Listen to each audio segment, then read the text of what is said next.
যে কারণে ইরানকে হারানো যুক্তরাষ্ট্রের জন্য অসম্ভব। ইরানের কাছে যুক্তরাষ্ট্র প্রতিপক্ষের চেয়েও বেশি কিছু, কিন্তু ইরানিরা জানে প্রথাগত যুদ্ধে এই শত্রুকে হারাতে পারবে না তারা। অস্ত্রশস্ত্রে তারা যুক্তরাষ্ট্রের কাছে নগণ্যই বলতে হবে। ইরানের লক্ষ্য তাই শত্রুর সর্বোচ্চ ক্ষতি করা, জেতা নয়। সরাসরি যুদ্ধে জিততে চাওয়া প্রতিপক্ষের চেয়ে গেরিলা ধাঁচের লড়াইয়ে কেবল শহীদ হতে চাওয়া শত্রু বেশি হুমকিস্বরূপ। যুক্তরাষ্ট্রের কাছে ইরান সেরকম। কয়েক দশক ধরে ইরান সেভাবেই যুদ্ধ সম্পদ ও সমর কৌশল বিন্যস্ত করেছে। ইতিমধ্যে ইরাকের পার্লামেন্টে মার্কিন সেনাদের ইরাক থেকে বহিষ্কারের জন্য একটি প্রস্তাব পাশ হয়েছে। এই প্রস্তাব এখন সরকার কার্যকর করা মানে ইরাকে সব ধরনের মার্কিন সামরিক উপস্থিতি ও স্থাপনা অবৈধ হয়ে যাওয়া। যুক্তরাষ্ট্র যদি ইরাক নাও ছাড়ে এখন, এরকম অবৈধ নিশানায় ইরাকিদের যে কোনো প্রতিরোধ তখন আইনি বৈধতা পেয়ে যাবে, অর্থাৎ গেরিলা আক্রমণের ক্ষেত্র প্রস্তুত হয়ে যাওয়া। কেবল বন্ধুদেশ সিরিয়াকে রক্ষার যুদ্ধে ইরানের ২৫০০ যোদ্ধা প্রাণ দিয়েছেন গত ৯ বছরে, যাদের মধ্যে আছেন তাদের শ্রেষ্ঠ জেনারেলদের অন্তত ১০ জন। আহতদের সংখ্যা এর প্রায় ৫ গুণ। দেশের বাইরে যুদ্ধের বহু ময়দানে এভাবে ইরান তার সেরা জনবল ব্যয় করে যাচ্ছে রাজনৈতিক ও আদর্শিক স্বার্থে। দেশ, ধর্ম ও রাজনৈতিক বিশ্বাসের জন্য আত্মত্যাগ ইরানি সংস্কৃতির বড় স্তম্ভ। এই সংস্কৃতির ওপরই দাঁড়িয়ে আছে তাদের যোদ্ধা মন। প্রথাগত সমরবিদদের জন্য তাই ইরান দুর্বোধ্য, আবার অপ্রথাগত যুদ্ধবিদ্যার জন্য ইরান বিস্ময়কর। জেনারেল সোলাইমানি ছিলেন ওই বিস্ময়ের বড় এক ভরকেন্দ্র। সে কারণে ইরানের তরফ থেকে তার মৃত্যু পরবর্তী পদক্ষেপ নিয়ে জল্পনা কল্পনা শেষ নেই বিশ্বজুড়ে। ইরান যুদ্ধে লিপ্ত হবে, যুদ্ধ ঘোষণা করবে না। সোলাইমানির মৃত্যুর আগে থেকে যুক্তরাষ্ট্র ইরান ছায়াযুদ্ধে লিপ্ত। ইরানের সামরিক সামর্থ্যের আন্তর্জাতিক প্রধান তিনি। দেশের বাইরে ইরানের তাবুত অপারেশন তার মাধ্যমেই হয়েছে। সুলাইমানি নিজ ময়দানে দাঁড়িয়ে সব যুদ্ধে শরিক ছিলেন। ফলে এই জেনারেলকে হারানো ইরানের কাছে বিস্ময়কর ছিল না। যুক্তরাষ্ট্রকেও এই খুনের জন্য বাড়তি কৈফিয়ত দেওয়ার কিছুই নেই। কিন্তু ৩রা জানুয়ারি পরিস্থিতিতে গুণগত পরিবর্তন ঘটিয়েছে। ইরানকে এখন বড় আকারে বদলা নিতে হবে। এটা প্রায় নিশ্চিত সেই বদলা হবে অপ্রচলিত পথে, মোটেই তাৎক্ষণিক হবে না সেটা। নিশ্চিতভাবে যুক্তরাষ্ট্র ইরান ছায়াযুদ্ধের তীব্রতা নতুন মাত্রায় যাবে আগামী দিনে। তার উত্তাপ ছড়াবে মধ্যপ্রাচ্যের বাইরে মধ্য এশিয়া ও আফ্রিকা পর্যন্ত। ইরানিরা মনে করে সোলাইমানি দেশ ও ধর্মের জন্য শহীদ। সে কারণেই সোলাইমানির জন্য বহু ইরানি রক্ত দিতে তৈরি, যাদের সামরিক প্রশিক্ষণ রয়েছে। একই সঙ্গে ফেদাইন, যে খোদার জন্য জীবন দেয়, ও মুজাহিদিন, যে জিহাদে অংশ নেয় মনস্তত্ত্ব। এটাই ইরানের সামরিক সংস্কৃতি। ফলে যুক্তরাষ্ট্রের জন্য আসন্ন পরিস্থিতি সুখকর নয়। ওয়াশিংটনে এ মুহূর্তে যা উৎসবের মতো, আফগানিস্তান, ইয়েমেন, লেবানন, সিরিয়ায় তার মিত্রদের জন্য সেটা দুঃস্বপ্নের মতো হয়ে উঠতে পারে। জীবিত অবস্থার চেয়ে মৃত সোলাইমানি যুক্তরাষ্ট্রের জন্য অধিক ক্ষতিকর হয়ে উঠতে পারেন। এতদিন সিআইএ তার গতিবিধির ওপর নজর রেখে ইরানের বৈশ্বিক পদক্ষেপগুলো বোঝার চেষ্টা করেছে। এখন যুক্তরাষ্ট্রকে ইরানি অন্তর্ঘাত মোকাবিলায় বিনিয়োগ বাড়াতে হবে বহুগুণ। যুক্তরাষ্ট্র জানে ইরান যুদ্ধে লিপ্ত হবে, কিন্তু যুদ্ধ ঘোষণা করবে না। সোলাইমানি ছিলেন ইরানের সর্বোচ্চ ধর্মীয় নেতা আলী খামেনির ডান হাত।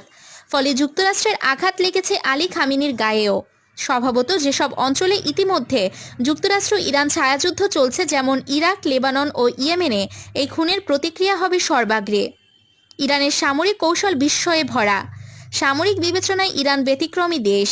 যুক্তরাষ্ট্র, ইসরায়েল ও সৌদি আরব সামরিক প্রতিপক্ষ হলেও ইরান সরাসরি এই ৩ শক্তির সঙ্গে আনুষ্ঠানিক যুদ্ধে অংশ নেয়নি কখনোই। অথচ এই ৩ প্রতিপক্ষকে সামনে রেখেই ইরান গত ৪০ বছর সামরিক সামর্থ্য বাড়িয়েছে নানান অনানুষ্ঠানিক পথে। অন্য সব দেশের মতোই ইরানের প্রথাগত সেনাবাহিনী রয়েছে, যাকে সেখানে আর্থেস বলা হয়। আবার আইআরজিসি নামে রেভলিউশনারি গার্ডের মতো অপ্রথাগত বাহিনীও আছে। আইআরজিসির গঠনও অদ্ভুত ধাঁচের। এর কয়েক ধরনের শাখা আছে। এইরূপ এক শাখা হলো কুদস ফোর্স, যার প্রধান ছিলেন সোলাইমানি। অর্থাৎ যুক্তরাষ্ট্র ইরানের পুরো সামরিক কাঠামোর একটি উপশাখার প্রধানকে কেবল হত্যা করেছে। ইরানের সামরিক সামর্থ্যের সবচেয়ে মনোযোগ আকর্ষণী দিক হল দূরপাল্লার মিসাইল ব্যবস্থাপনার উন্নয়ন ও নৌযুদ্ধে তার সফলতা। মধ্যপ্রাচ্যের সবচেয়ে বড় মিসাইল ভান্ডার এখন তার। ইরাকের সঙ্গে যুদ্ধের পর থেকেই ইরান মিসাইল ভিত্তিক আকাশযুদ্ধে জ্ঞানগত বিনিয়োগ বাড়ায়। পাশাপাশি প্রতিরক্ষা চিন্তাকে দেশের গণ্ডির বাইরে ছড়িয়ে দেয়। বিভিন্ন দেশে তারা বন্ধু সংগঠনের বিকাশ ঘটাতে শুরু করে। এক্ষেত্রে ধর্মবিশ্বাসকেও ভালোভাবে ব্যবহার করেছে তারা। ইসলাম ধর্মাবলম্বীদের অতি পবিত্র স্থানগুলোর মধ্যে মক্কা, মদিনা, জেরুজালেম কিংবা কারবালা কোনোটি ইরানে নয়। অথচ নিজেদের সমরচর্চা ও সৈনিকতার সাফল্যের সঙ্গে ধর্মীয় আবেগকে মিলিয়েছে তারা। একই আবেগ ব্যবহার করেই বহু দেশের তরুণদের যোদ্ধা হিসেবে কাজে পেয়েছে। এদের নিয়েই সিরিয়া ও ইরাকে যুদ্ধ করছে ইরান। অন্তর্দেশীয় এই জনবল দিয়ে আইএসকে নিষ্ক্রিয় করেছে তারা। চলতি দেশকে বিশ্বের আর কোথাও কোনো দেশের এত বড় সামরিক সফলতা নেই। রক্তপাত বাড়বে যেসব স্থানে। ধারণা করা হচ্ছে সোলাইমানির মৃত্যুর সবচেয়ে খারাপ প্রতিক্রিয়া হবে ইরাক ও লেবাননে। ইরাকের কাত্তাইব হিজবুল্লাহ এবং লেবাননের হিজবুল্লাহ যুক্তরাষ্ট্র ও তার মিত্রদের ওপর নিশ্চিতভাবেই হামলা চালাবে নিকট ভবিষ্যতে। এই উভয় সংগঠনের যোদ্ধারা রয়েছেন সিরিয়াতেও। বাগদাদ বিমানবন্দরের আক্রমণে কাত্তাইব হিজবুল্লাহর প্রতিষ্ঠাতা আল মুহান্দিসও মারা গিয়েছেন। ইরাকের পপুলার মোবিলাইজেশন ফোর্সের দ্বিতীয় গুরুত্বপূর্ণ কমান্ডার তিনি।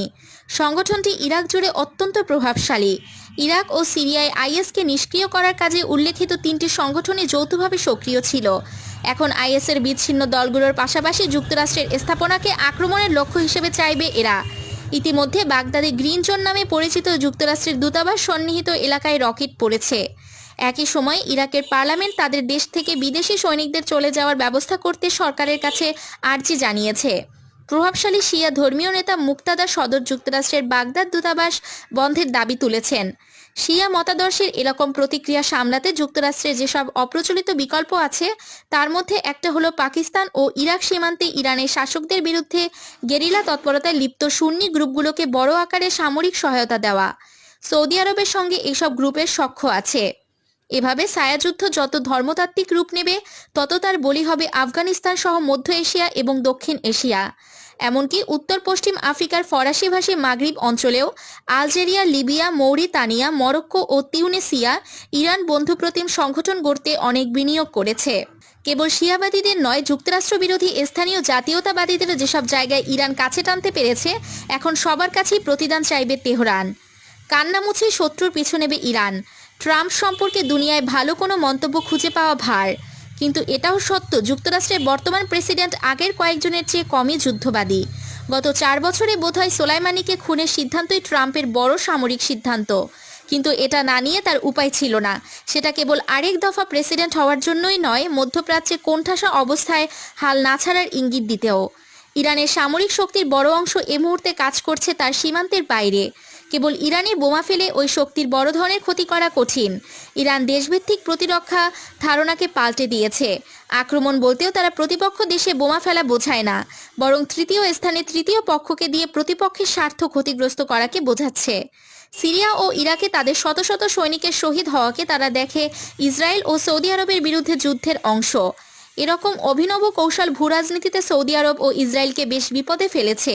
শেষ বিচারে যা মধ্যপ্রাচ্যে যুক্তরাষ্ট্রকেও দুর্বল করে।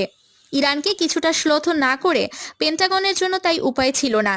অর্থনৈতিক অবরোধের মাঝেও ইরানকে মোকাবিলায় সৌদি নেতৃত্ব ইতিমধ্যে অসমর্থ হিসেবে চিহ্নিত হয়ে গেছে।